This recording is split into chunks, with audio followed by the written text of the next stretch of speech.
I walked into my grandmother's birthday dinner already feeling it, that sharp, cutting tension that sits just under polite smiles. The house looked the same as it always did, warm lights, framed family photos, the smell of roast chicken and sweet rolls, but the air itself felt judgmental, like it was waiting for someone to bleed. I knew, even before I saw her, who that someone would be. I spotted my Aunt Linda as soon as I stepped into the dining room. While everyone else had sturdy chairs pulled neatly around the table, she was handed the smallest one. Narrow legs, no cushion, placed half in, half out of the circle, right near the kitchen doorway, not beside anyone, not part of the group, just close enough to serve, close enough to be seen, never close enough to belong. Uncle Mark laughed loudly as he dropped into his seat, already holding court. He raised his glass and said, "Well, at least Linda finally showed up. Guess even people who don't contribute anything get hungry, huh?" The words landed heavy, but the room responded with laughter. Not shocked laughter, comfortable laughter, the kind that meant this joke had been told before. My stomach tightened as I looked around. My cousins smirked, exchanged looks, rolled their eyes like this was all so predictable. Like Linda's presence was an inconvenience they were generously tolerating. Linda smiled, small, careful, rehearsed. The kind of smile you learn when defending yourself only makes things worse. Before anyone even asked, Linda stood and started clearing plates from the counter, setting napkins, straightening silverware. When the waiter arrived with extra dishes, he didn't even look at her face. He just held the tray toward her and said, "Here you go," assuming she worked there. No one corrected him, no one rushed to explain. Linda quietly took the plates and carried them to the table, her shoulders slightly hunched, as if she'd already accepted that mistake as her fault. I heard my mother lean toward my aunt beside her and whisper not quietly enough. She should be grateful she's even invited. The words sliced through me. Gratitude, for humiliation, for scraps of belonging. When it was time for the birthday toast, everyone stood, glasses clinked, compliments flew around the table, promotions, new houses, college acceptances, success stories stacked one on top of the other. I watched Linda's hands as she held her glass. They were shaking, not dramatically, just enough to notice if you were paying attention. Her name never came up, not once. It was like she wasn't even there, except for the way the silence bent around her. Then Mark leaned forward again, smiling like he was being charming. "And hey, Linda," he said, "at least you're free now, right? No husband, no responsibilities. Some people call that failure, but I guess it's a lifestyle choice." The room went quiet for half a second. Then laughter erupted again. Louder this time, crueler. I felt the humiliation settle over the table like fog. Thick, inescapable. I looked at Linda, really looked at her, and our eyes met. In that moment, I didn't see embarrassment. I saw practiced stillness. The stillness of someone who had learned that reacting only invited more punishment. Someone who had been blamed so many times that her body had learned how to disappear while still standing upright. No one stopped him. No one said her name in defense. No one shifted the conversation. The silence was worse than the insults. It told me everything I needed to know. This wasn't accidental. This wasn't one bad joke. This was planned neglect, rehearsed cruelty. Linda cleared her throat and said softly, "I'm sorry, I didn't mean to make things awkward." My chest tightened. She was apologizing, again, for something she hadn't done, for existing in the wrong place, for surviving a life they had all happily stepped over. That was the moment something inside me hardened, not into anger that wanted to explode, but into something colder, sharper, more focused. I finally understood that this dinner wasn't just a gathering. It was a ritual, a performance, a reminder of who held power and who was expected to carry the blame. And for the first time, I knew I wasn't going to let it end the way it always had. I remember growing up with Linda always nearby, always watching us while everyone else chased careers and titles.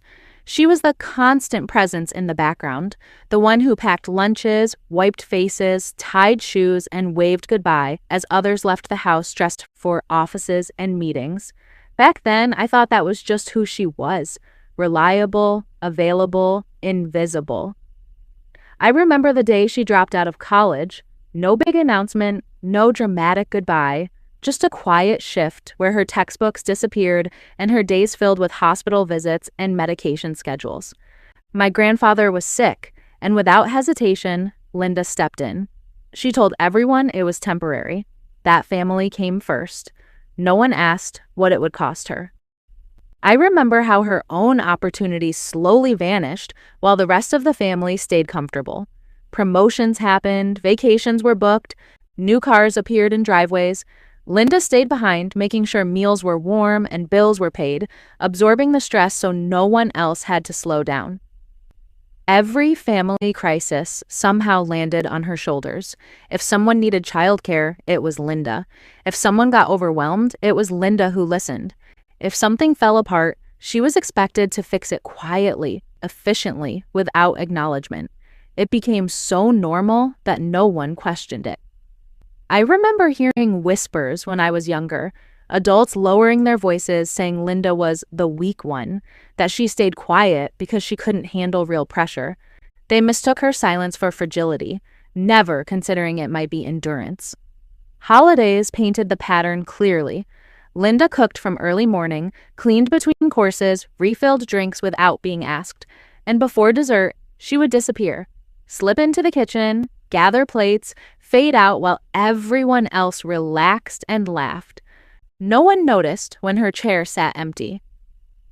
I think about how Mark borrowed money from her, large amounts, promises made casually, repayment brushed off with jokes. I never once saw him hand her a check, never heard a thank you. It was treated like something she owed the family for existing. When her marriage ended, the story was already written for her. Linda was framed as the failure, too emotional, too difficult, too much. No one mentioned her husband's betrayal. No one asked what she endured behind closed doors. The divorce became another reason to keep her beneath them. I realize now how often I believed that narrative without questioning it. How easily I accepted the version of Linda that was handed to me. How comfortable it was to let the family define her instead of listening to her. I remember the night I saw her crying in the laundry room. She thought no one was there. Her hands were pressed into a towel, muffling the sound. Her shoulders shook, but her face was determined not to make noise. Even her pain had learned to be quiet. Looking back, I see the pattern clearly. The blame, the isolation, the way responsibility and shame were both assigned to the same person. Scapegoating didn't just shape moments of her life. It shaped her entire adulthood. And the guilt hits me hardest when I admit how long I stayed passive, how long I watched, how long I stayed silent while Linda carried what the rest of us refused to hold. I confronted my mother late that night, away from the table, away from the laughter that still echoed in my ears. I told her what I saw. I told her how wrong it felt. She didn't look surprised. She didn't look concerned. She sighed and said, "Don't stir up drama. This is how things are. Linda knows her place." That sentence stayed with me longer than any insult Mark had thrown. A few days later, I overheard Mark on the phone in the living room. He didn't lower his voice. He didn't need to. He was talking about moving Linda out of the family home, the same home she cleaned, repaired, and protected like it was hers. He laughed and said she'd figure something out, like being uprooted was just another inconvenience she was expected to absorb. As he hung up, I noticed papers spread across the coffee table. Financial documents, statements, numbers that didn't line up. I didn't know much about accounting, but I knew enough to recognize when something felt wrong. The dates stretched back years. The amounts were larger than I expected, and Linda's name kept appearing in places it shouldn't have. I started asking Linda questions carefully, slowly, like stepping onto cracked ice. At first, she deflected, smiled, changed the subject, told me it was nothing. But when I kept my voice calm and my eyes steady, I felt her resistance crack. Not all at once, just enough to let the truth slip through. She told me she'd been paying the property taxes on the house for years, not quietly helping, fully covering them, all under Mark's name. She said it like it was normal, like it was expected, like she didn't realize how deeply wrong it was. Then she told me about the loans, how she co-signed them when Mark said his business just needed a little push, how she trusted him, how her credit carried his ambition, how she was still making payments long after he started calling the business a success. That was when it hit me. The family's comfort, their security, their ease. It wasn't built on fairness or shared effort. It rested partly on Linda's quiet sacrifices, on her silence, on her willingness to give without ever asking to be seen. Not long after, Mark called a family meeting. He stood in the same room Linda had spent years maintaining and announced his plan to sell the house. He spoke confidently, already dividing futures that didn't include her. Linda wasn't consulted, she wasn't acknowledged, she was treated like an obstacle to be removed. The family nodded along. Someone muttered that it was finally time to cut dead weight. I watched Linda lower her eyes, absorbing the words like she always did. But this time, something inside me didn't burn. It sharpened. My anger didn't explode. It focused. It became precise. I realized shouting wouldn't scare them. Emotion wouldn't move them. Truth would. Instead of confronting them, I started documenting everything. Copies of statements, dates, signatures, patterns. I gathered proof quietly, methodically, the same way Linda had carried responsibility all these years. That's when I understood something crucial. Exposure would hurt them far more than yelling ever could. The phone rang long after midnight, slicing through the quiet like a warning. I didn't recognize the number, but something in my chest tightened before I answered. A calm, steady voice introduced herself as Evelyn Brooks. She said she was an old friend of Linda's, a retired paralegal, and then she said, "I think it's time you knew what your family doesn't want you to know." Evelyn told me she'd helped Linda years ago, back when the house situation first became complicated. She said Linda had come to her scared, confused, carrying folders she barely understood. They'd filled out paperwork together, important paperwork, but Linda never finalized it. She was afraid of what would happen if the family found out, afraid of being blamed again. That's when Evelyn said the words that shifted everything. Linda had partial legal ownership of the house, not symbolic, not emotional, real, documented, hidden beneath years of silence and intimidation. No one else knew, not Mark, not the rest of the family. The house they were planning to sell out from under her feet wasn't fully theirs to take. As Evelyn explained the financial paper trail, I felt the balance of power tilt. Dates, signatures, tax payments, loan records. Everything Linda had quietly handled formed a trail too solid to deny. The truth wasn't loud, but it was heavy, and it was undeniable. I sat with Linda after the call ended. The room felt different, like the walls had finally heard her side. She started talking slowly at first, then all at once. She told me everything she'd endured, the threats disguised as jokes, the pressure framed as family duty, the way silence became her survival strategy. Which how? She admitted she stayed quiet to keep the family together, that she believed if she absorbed enough blame, everyone else could stay comfortable. Hearing her say it out loud broke something open between us. I watched relief and fear collide on her face as the idea of options became real. Relief that she wasn't powerless. Fear of what would happen when the truth came out. Both emotions lived in her eyes at the same time.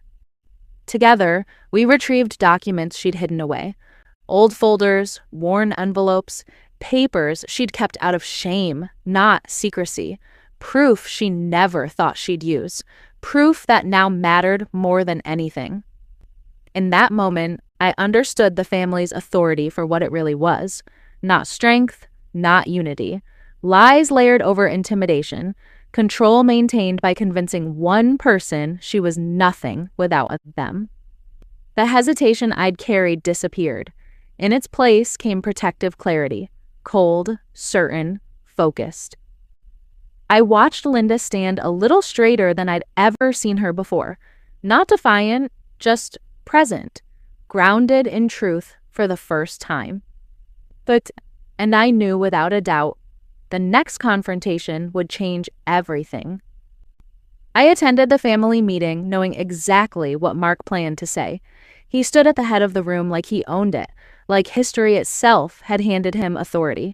He announced the house sale with a confident smile, already talking timelines and profits, already speaking as if the decision had been made without question.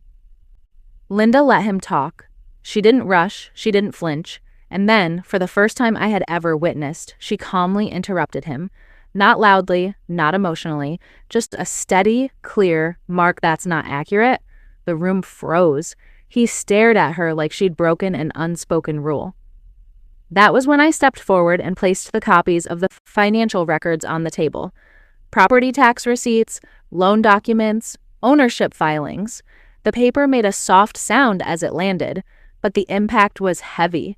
This wasn't opinion. This wasn't memory. This was proof. I watched Mark's confidence crumble in real time. His jokes died halfway out of his mouth. His insults didn't land because facts replaced them before he could speak. He flipped through the pages too fast, like speed could undo years of deception. Around the table, my cousins went silent. No eye-rolling, no smirks, just wide eyes as signatures and debts surfaced, amounts they'd benefited from. Payments Linda had covered. Their comfort suddenly had a price tag attached to her name. Evelyn spoke next. Her voice was calm, professional, impossible to dismiss. She explained the legal consequences clearly and publicly. What ownership meant, what fraud implied, what selling without consent would trigger. No drama, just law. I saw the exact moment Mark realized the sale couldn't happen. His shoulders tightened, his jaw clenched. He looked at Linda not with dominance, but with calculation. Power had shifted, and he felt it. The room changed as the family was forced to confront the truth. How much they'd taken, how much they'd ignored, how long they'd let one person carry what belonged to all of them. Linda spoke again, still calm, still steady. She reclaimed her story without raising her voice. She named her sacrifices plainly. No accusations, no bitterness, just truth laid bare. Apologies followed, but they stumbled. Awkward, incomplete, more about relief than remorse. I watched Linda listen without absorbing them, without shrinking to make others comfortable. The humiliation reversed itself perfectly. Mark scrambled to explain, to joke, to minimize. Nothing worked. The room no longer belonged to him. And justice landed exactly where it should have. Not with shouting, not with chaos, but with undeniable proof that finally made silence impossible. I watched Linda negotiate her financial settlement with a calm I had never seen before. She didn't beg. She didn't apologize. She asked for what was fair. Nothing more, nothing less. Every number was backed by records. Every claim was grounded in truth. The same people who once spoke over her now listened carefully, afraid to interrupt. I saw her reclaim money that had been quietly taken from her for years. Funds framed as favors, payments dismissed as help, debts conveniently forgotten. One by one, they were acknowledged, returned, corrected, not as charity, but as obligation. I helped her move into her own place, the first space that belonged entirely to her in decades. No family expectations attached, no invisible debts, just keys in her hand and a door she could close without guilt. As we carried boxes inside, she paused in the doorway, breathing like someone stepping into oxygen after years underwater. I noticed how peaceful she looked choosing furniture for herself, not asking what anyone else preferred, not worrying if it was too much.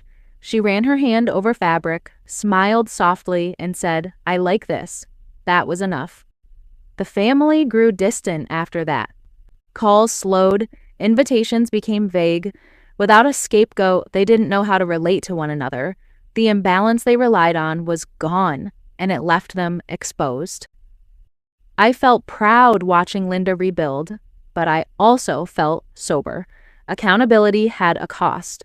Relationships didn't survive truth the way they survived silence. And that was the price of justice. I watched Linda enroll in classes she had once abandoned without explanation. She carried new notebooks, new plans, possibility returned to her posture. She wasn't catching up anymore. She was moving forward. I heard her laugh more freely, without apology, without checking the room to see who might disapprove. It was lighter, unrestrained, like a sound she had been holding back for years. I understood then that justice doesn't restore time. It doesn't give back missed chances or erase old wounds, but it restores dignity, and dignity changes everything. I reflected on my own role, on how long I enabled silence by staying comfortable, on how easy it was to confuse peace with compliance. I carried that reckoning with me. I made a promise to myself that day to never mistake quiet endurance for weakness again, to listen more closely, to question the narratives that benefit the loudest voices. And I watched Linda finally prioritize herself, not as an act of rebellion, but as an act of survival. I've spent a long time reflecting on how families can hide cruelty behind the word tradition, how routines, roles, and expectations can quietly become weapons. When something happens often enough, it stops looking wrong. It starts looking normal.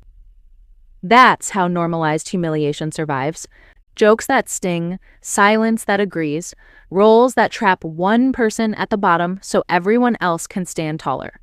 When humiliation becomes routine, it stops being questioned, and the damage spreads deeper than anyone wants to admit. I learned that silence doesn't create peace. It protects abusers. It shields the loudest voices and teaches the quiet ones to disappear. Every time no one speaks up, the cruelty gets permission to continue. Challenging family narratives is one of the hardest things a person can do. You're taught that loyalty means agreement, that love means endurance, but sometimes those stories exist only to protect power, not people. What changed everything for us wasn't anger or confrontation. It was documentation. Facts don't get dismissed as emotions. Paper trails don't flinch under pressure. Evidence holds its ground when voices are ignored. Scapegoats are rarely weak. They're often the strongest members of the family, the ones who absorb conflict, the ones who keep things running, the ones who survive being blamed so others don't have to. Real accountability doesn't look like shouting or dramatic revenge. It looks like truth standing on its own. It looks like consequences applied without cruelty. It looks like power being redistributed where it belongs. I honor Linda's courage, not because she fought back loudly, but because she finally spoke, because she chose truth over comfort, because she reclaimed herself after years of being told she didn't matter. If this story resonates with you, ask yourself who benefits from your silence, who stays comfortable while you carry the weight. Those answers matter more than you think. Look at the sacrifices in your own family that go unacknowledged, the labor that disappears, the pain that gets minimized. Recognition is the first step toward change. If you've lived through something similar, share your story of quiet resilience. You never know who needs to hear that they're not alone. And remember this, truth doesn't just reveal what was hidden. When it finally comes to light, it always shifts power.